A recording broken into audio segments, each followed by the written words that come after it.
ಒಗ್ಗಟ್ಟಾಗಿರ್ಬೇಕು, ಒಂದಾಗಿರ್ಬೇಕು ಅಂತೇಳಿ ನಾವು ಒಂದು ಹೋರಾಟವನ್ನು ಹಮ್ಮಿಕೊಂಡಿದ್ವಿ. ಆ ಸಂದರ್ಭದಲ್ಲಿ ನಾವು ಹೇಳಿಕೆಯನ್ನು ಕೊಟ್ವಿ.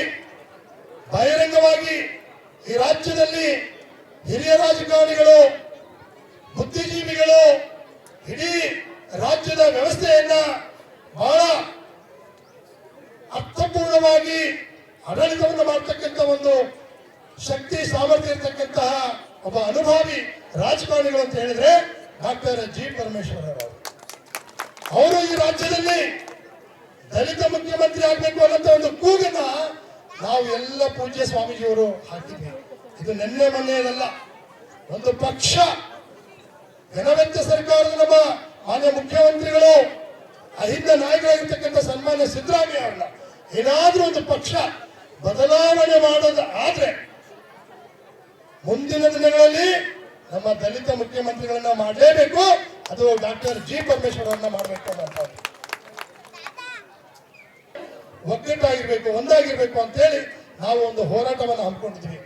ಆ ಸಂದರ್ಭದಲ್ಲಿ ನಾವು ಹೇಳಿಕೆಯನ್ನು ಕೊಟ್ವಿ. ಬಹಿರಂಗವಾಗಿ ಈ ರಾಜ್ಯದಲ್ಲಿ ಹಿರಿಯ ರಾಜಕಾರಣಿಗಳು, ಬುದ್ಧಿಜೀವಿಗಳು ಇಡೀ ರಾಜ್ಯದ ವ್ಯವಸ್ಥೆಯನ್ನ ಬಹಳ ಅರ್ಥಪೂರ್ಣವಾಗಿ ಆಡಳಿತವನ್ನು ಮಾಡತಕ್ಕಂಥ ಒಂದು ಶಕ್ತಿ ಸಾಮರ್ಥ್ಯ ಇರತಕ್ಕಂತಹ ಒಬ್ಬ ಅನುಭವಿ ರಾಜಕಾರಣಿಗಳು ಅಂತ ಹೇಳಿದ್ರೆ ಡಾಕ್ಟರ್ ಜಿ ಪರಮೇಶ್ವರ್ ಅವರು ಈ ರಾಜ್ಯದಲ್ಲಿ ದಲಿತ ಮುಖ್ಯಮಂತ್ರಿ ಆಗ್ಬೇಕು ಅನ್ನೋ ಒಂದು ಕೂಗನ್ನ ನಾವು ಎಲ್ಲ ಪೂಜ್ಯ ಸ್ವಾಮೀಜಿಯವರು ಹಾಕಿದ್ವಿ. ಇದು ನಿನ್ನೆ ಮೊನ್ನೆಯಲ್ಲ. ಒಂದು ಪಕ್ಷ ಘನವೆತ್ತ ಸರ್ಕಾರದ ನಮ್ಮ ಮಾನ್ಯ ಮುಖ್ಯಮಂತ್ರಿಗಳು, ಅಹಿಂದ ನಾಯಕರಾಗಿರ್ತಕ್ಕಂಥ ಸನ್ಮಾನ್ಯ ಸಿದ್ದರಾಮಯ್ಯ ಅವರನ್ನ ಏನಾದ್ರೂ ಒಂದು ಪಕ್ಷ ಬದಲಾವಣೆ ಮಾಡೋದು ಆದ್ರೆ ಮುಂದಿನ ದಿನಗಳಲ್ಲಿ ನಮ್ಮ ದಲಿತ ಮುಖ್ಯಮಂತ್ರಿಗಳನ್ನ ಮಾಡಲೇಬೇಕು.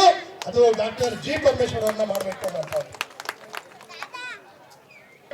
ಒಗ್ಗಟ್ಟಾಗಿರ್ಬೇಕು, ಒಂದಾಗಿರ್ಬೇಕು ಅಂತೇಳಿ ನಾವು ಒಂದು ಹೋರಾಟವನ್ನು ಹಮ್ಮಿಕೊಂಡಿದ್ವಿ. ಆ ಸಂದರ್ಭದಲ್ಲಿ ನಾವು ಹೇಳಿಕೆಯನ್ನು ಕೊಟ್ವಿ.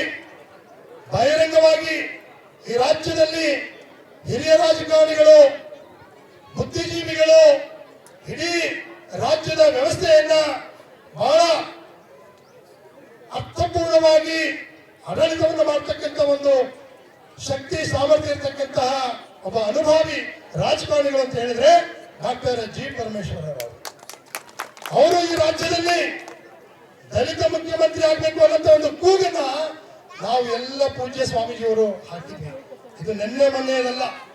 ಒಂದು ಪಕ್ಷ ಘನವೆತ್ತ ಸರ್ಕಾರದ ನಮ್ಮ ಮಾನ್ಯ ಮುಖ್ಯಮಂತ್ರಿಗಳು, ಅಹಿಂದ ನಾಯಕರಾಗಿರ್ತಕ್ಕಂಥ ಸನ್ಮಾನ್ಯ ಸಿದ್ದರಾಮಯ್ಯ ಅವರನ್ನ ಏನಾದ್ರೂ ಒಂದು ಪಕ್ಷ ಬದಲಾವಣೆ ಮಾಡೋದು ಆದ್ರೆ ಮುಂದಿನ ದಿನಗಳಲ್ಲಿ ನಮ್ಮ ದಲಿತ ಮುಖ್ಯಮಂತ್ರಿಗಳನ್ನ ಮಾಡಲೇಬೇಕು. ಅದು ಡಾಕ್ಟರ್ ಜಿ ಪರಮೇಶ್ವರ್ ಅವರನ್ನ ಮಾಡಬೇಕು ಅಂತ